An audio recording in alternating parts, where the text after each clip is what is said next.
तो नमस्कार, news nation देख रहे हैं आप। मैं हूं आपके साथ अखिल गुप्ता, मेरे साथ अंकिता मिश्रा मौजूद हैं। और अंकिता छुट्टियों पे से आई और खुशियां लेकर आई। खुशियां इसलिए लेकर आई क्योंकि इंडिया ने धर्मशाला मैच 2.5 दिन में बिल्कुल 2.5 दिन में ही जीत लिया। मतलब समझ में नहीं आया कि क्या हुआ इंग्लैंड के साथ। बेसबॉल एरा में शायद बेसबॉल खेलना भूल गए थे और ओवर कॉन्फिडेंस नजर आ रहा था इंग्लैंड की टीम में साफ तौर पर। लेकिन ये मुकाबला बेहद इंटरेस्टिंग रहा है।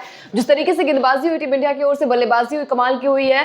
तो पारी और 64 रनों से टीम इंडिया ने ये मुकाबला अपने नाम कर लिया और सीरीज में 4-1 से ये सीरीज टीम इंडिया ने जीत लिया। अखिल, तो कई सारे यहाँ पर लूप होल्स भी रहे हैं इंग्लैंड की टीम पर के, और कई सारी हम बात करेंगे कि ऐसे कौन से कारण है कि टीम इंडिया ये मुकाबला जीत चुकी है और इंग्लैंड को हार का सामना करना पड़ा। इंग्लैंड की हार के 5 कारण हम आपको इस वीडियो में बताएंगे। अगर आपने वीडियो हमारे चैनल को अभी तक सब्सक्राइब नहीं किया है, फटाफट से हमारे चैनल को सब्सक्राइब कर लीजिए, क्योंकि क्रिकेट की बेस्ट एनालिसिस आपको यहीं पे देखने को मिलेगी। धर्मशाला टेस्ट मैच की पहले अगर बात करें, शुरुआत हुई थी बेन स्टोक्स के टॉस जीतने के साथ। और मैंने तभी कहा था कि यार टॉस जीतकर शायद गलती कर दी है, इस विकेट पर अगर गेंदबाजी करते थोड़ा फायदे में रहते। लंच तक 100 पर 2 था, लेकिन देखते ही देखते पूरी टीम 218 के मामूली से स्कोर पर सिमट गई। फायदा कुलदीप यादव ने 5 विकेट चटकाए, जैक क्रोडी ने 79 रनों की शानदार पारी खेली। इंग्लैंड की ओर से कोई नहीं चला पहली पारी में भारत ने अच्छी बल्लेबाजी की। 477 रन बोर्ड पे लगाए। रोहित शर्मा का शतक आया, शुभमन गिल का शतक आया, सरफराज खान एक और अर्धशतक। डेब्यू कर रहे देवदूत पडिक्कल शानदार बल्लेबाजी, उन्होंने अर्धशतक जड़ा।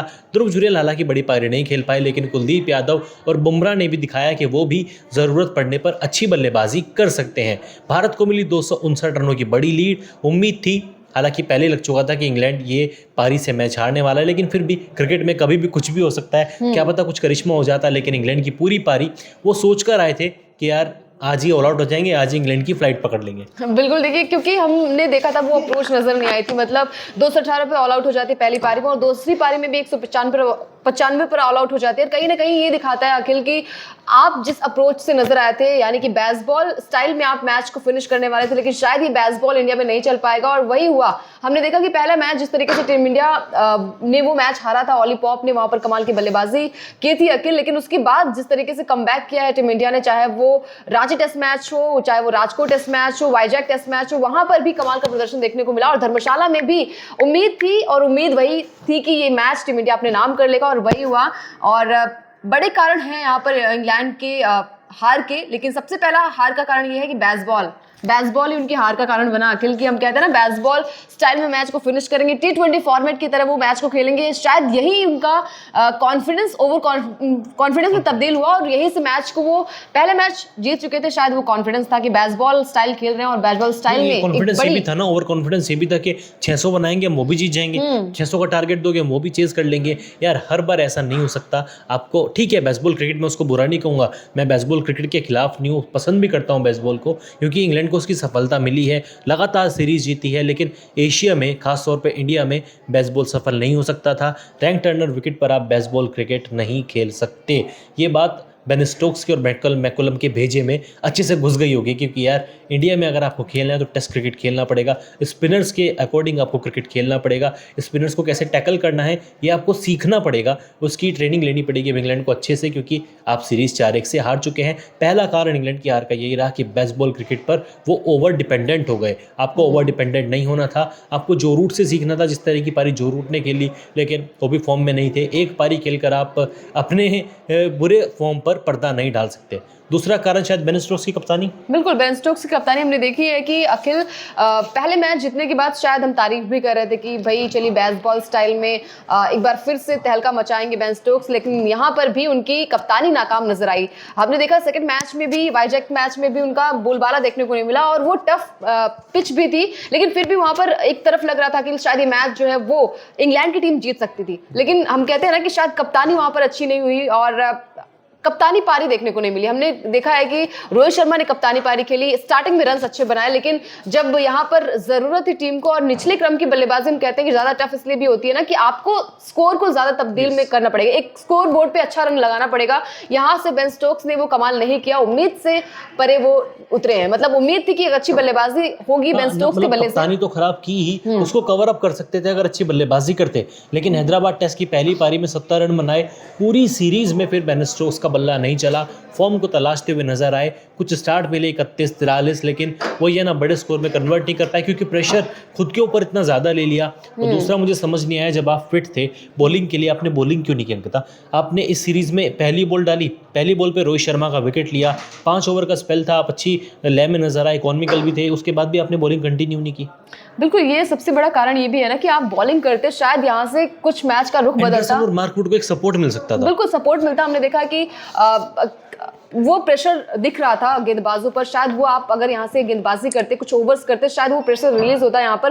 लेकिन बेन स्टोक्स की कप्तानी जो है वो नाकाम नजर आई बेसबॉल एरा में। हम बार बार यही बात कर रहे थे कि बेसबॉल, क्योंकि हवा बना था कि जब हम ये हो रहा था कि शायद क्योंकि पाकिस्तान को पाकिस्तान में जाके हराना, न्यूजीलैंड को न्यूजीलैंड में हरा के आना, साउथ अफ्रीका को साउथ अफ्रीका में हरा के आना, अखिल ये अपने आप में एक बड़ा उनके लिए प्लस पॉइंट था कि भाई आप हरा कर आ रहे हैं और शायद यहाँ पर इंडिया में भी आप इंडिया को हराएंगे। लेकिन पहला मैच जीतने के बाद एक कॉन्फिडेंस नजर आया था और हम डिमोटिवेट हो गए थे अखिल कि शायद अब मैच ये हाथ से चला जाएगा। लेकिन पहले मैच से कुछ नहीं होता।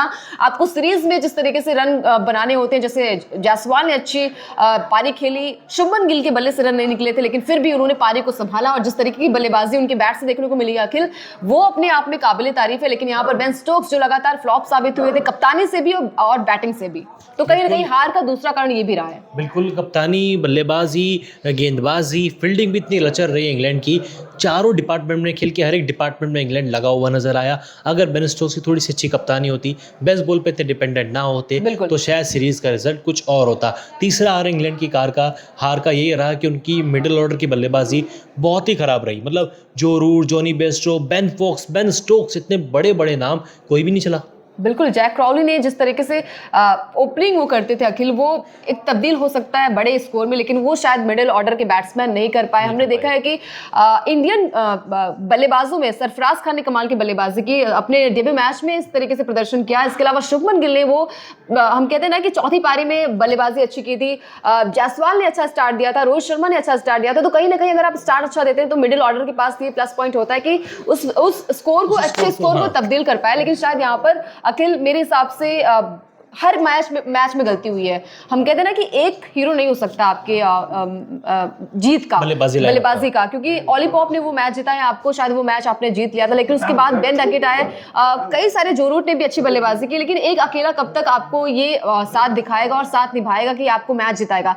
लेकिन यहाँ पर मिडिल ऑर्डर रूट के आंकड़े देख लीजिए, 10 पारियों में 320 रन, ओली पॉप 10 पारियों में 315 रन, जिसमें से 196 तो एक ही पारी में आ गए थे। उसके बाद पूरी सीरीज में ओली पॉप ने कुछ भी नहीं किया। अगर हम बात करें जॉनी बेस्ट्रो की, 10 पारियां 238 रन, इनका तो 100वां मैच था। इस मैच को यादगार बना सकते थे, लेकिन वो ये ना, जब पहली पारी में बैटिंग करने आए तब रोहित शर्मा ने खुद ही कुलदीप यादव से कहा इसको तो कुछ भी डाल, ये आउट ही हो जाएगा, क्योंकि इसकी तो फॉर्म ही लगी हुई है, फॉर्म इसकी पहले से ही खराब है, कुछ भी डालो। इतना कॉन्फिडेंस इंडियन टीम के पास था, उनकी गेंदबाजी में नजर आया जॉनी बेस्ट्रो।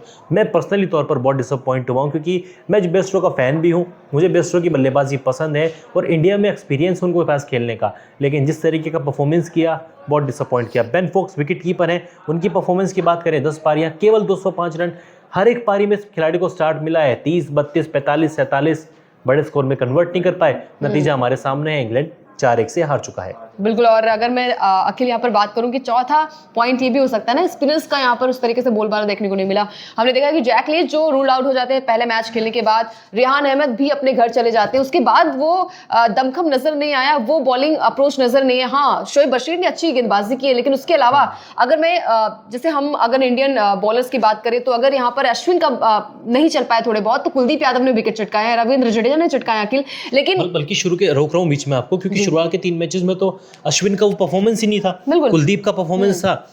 आपके जडेजा ने परफॉर्म किया था, जडेजा जबकि दूसरा मैच खेले नहीं थे, कुलदीप का परफॉर्मेंस कंसिस्टेंट देखने को मिला। बुमराह ने उस चीज को कवर अप किया कि अश्विन नहीं है, फॉर्म में नहीं है, कोई बात नहीं, मैं विकेट चटकाऊंगा। विकेट चटकाया, इंडिया को मैच भी जिताया, कमबैक भी कराया। लेकिन इंग्लैंड की गेंदबाजी बहुत ही खराब रही। टॉम हार्टली ने 22 विकेट लिए, उनकी डेब्यू सीरीज थी, लेकिन कितना एवरेज था वो भी देख लीजिए। अब आप इतने लंबे स्पेल डालेंगे, विकेट तो मिल ही जाएगा ना यार। बिल्कुल, वो तो मिल जाएगा, लेकिन यहाँ पर कहीं ना कहीं स्पिनर्स ने भी निराश किया है। हम कहते हैं ना बार बार कि इंडियन कंडीशन है, आपको स्पिनर्स को रखने चाहिए, और जिस तरीके से गेंदबाजी हुई है इंडियन टीम की, कमाल की गेंदबाजी हुई है। अश्विन ने जिस तरीके का स्पेल डाला अखिल, इसके अलावा कुलदीप यादव, आपने कहा कि हर एक मैच में उन्होंने अपने आप को प्रूव किया है। हमारी साइड से हर एक मैच में, हर एक इनिंग में एक नया हीरो निकल कर आया। चाहे आप बल्लेबाजी की बात करें, हमारी गेंदबाजी की बात करें, खुद कप्तान रोहित शर्मा की बात करें, क्योंकि कप्तानी अच्छी नहीं हो रही थी, कप्तानी में कमबैक किया, रन नहीं बन रहे थे, रन से करके दिखाया कि यार रुको सब्र करो मैं बनाऊंगा, रन भी बनाए, 200 लगाए, 150 लगाई, रांची टेस्ट मैच जिताने में बड़ा रोल प्ले किया। इंग्लैंड की ओर से ऐसा कुछ भी देखने को नहीं मिला। इंग्लैंड की हार का 5वां और आखिरी कारण, आखिरी इसलिए क्योंकि यार अगर कारण गिनाने बैठेंगे ना तो शायद शाम हो जाएगी, इतने सारे कारण हैं, हर एक डिपार्टमेंट उनका गलतियों से भरा हुआ है। आखिरी कारण शायद ओवर कॉन्फिडेंस था जो कि ले डूबा। हम बेसबॉल ही खेलेंगे, हमारे सामने 600 का टारगेट दोगे हम वो भी चेस कर लेंगे, 1000 का टारगेट दोगे 1000 भी चेस कर लेंगे, ऐसे नहीं होता और सबसे बड़ा अखिल मेरे हिसाब से ये भी है ना, प्लस पॉइंट इंडिया के लिए भी था कि बार बार वो गलतियां कर रहे थे, वही दोहरा रहे थे गलतियां कि भाई अगर पहला विकेट गिर गया, दूसरा विकेट गिर गया, चौथा विकेट भी गिर गया, तब भी वो डिपेंडेंट है कि हम बेसबॉल ही खेलेंगे। मतलब अगर बेन स्टोक्स तक भी विकेट गिर जाता है ना, तब भी उनके मन में ये था कि हाँ हम भी अभी भी बेसबॉल खेलेंगे, यानी कि टिक कर वो बल्लेबाजी नहीं करना है। तो शायद ये ओवर कॉन्फिडेंस ही था, और ओवर कॉन्फिडेंस अगर किसी भी इंसान के अंदर होता है, टीम के अंदर होता है, तो डेफिनेटली वो टीम डूब जाती है। और वही हुआ यहाँ पर इंग्लैंड के साथ भी, ओवर कॉन्फिडेंस कहीं ज़्यादा था। हम कहते हैं ना कि कॉन्फिडेंस चलिए ठीक है, आप रखिए, मैच में ये सब चीज़ें होती हैं, बहुत ज़रूरी है, लेकिन ओवर कॉन्फिडेंस आपको घायल कर सकता है, परेशान कर सकता है, जो कि इंग्लैंड के ऊपर हमको देखने को भी मिला। बिल्कुल। और हर एक मैच में यार हम, जैसे अखिल ने कहा कि हमारे टीम इंडिया में एक हीरो निकला है, चाहे वो जायसवाल हो, गिल हो, ध्रुव जुरैल, जिनका डेब्यू मैच था, क्या कमाल की इनिंग खेली थी, और वो मैच हाथ से निकल रहा था हमारे, सिंगल हैंडली मैच जिताया अंकिता। लेकिन यहाँ पर तारीफ कुलदीप यादव की भी बनती है, नाइट वॉचमैन के तौर पर आते हैं, और मैच में आप एक ओवर से, एक छोर से आप अगर रहते हैं ना, तो कॉन्फिडेंस भी रहता है बल्लेबाजों पर। चलिए एक साइड से, क्योंकि दिमाग में ये भी रहता है ना, कुलदीप के बाद कौन आएगा, बुमराह आएंगे, सिराज आएंगे, आकाशदीप आएंगे, कोई भी बल्लेबाजी करेगा, गेंदबाजी आएगा वो। लेकिन फिर भी वहां पर जिस तरीके से ध्रुव जुरैल ने पारी को संभाला, कुलदीप यादव, बार बार हम इसलिए भी बात कर रहे हैं ना कि गेंदबाजी के साथ साथ बल्लेबाजी का भी अनुभव है उन्हें, और कमतर नहीं आंकना चाहिए। बिल्कुल कमतर नहीं आंकना चाहिए कुलदीप यादव को। तो मैं खुद कहूँगा यार, मैं फ़ैन हो गया हूँ आपका, जिस तरीके से आपकी बॉलिंग की तो दुनिया जानती है, चाइना मैना बॉलर हैं, आपके सामने कोई बल्लेबाज टिक नहीं सकता। लेकिन अगर आप मेरी वीडियो देख रहे हैं ना, हमारी वीडियो देख रहे हैं यार, आपने जिस तरीके की बल्लेबाजी की, आउटस्टैंडिंग, इतनी ज़्यादा गेंदें, मतलब अंकिता पूरी सीरीज़ में बेन स्टोक्स जो रूट उतनी गेंदें नहीं खेले जितनी कुलदीप यादव खेल गए।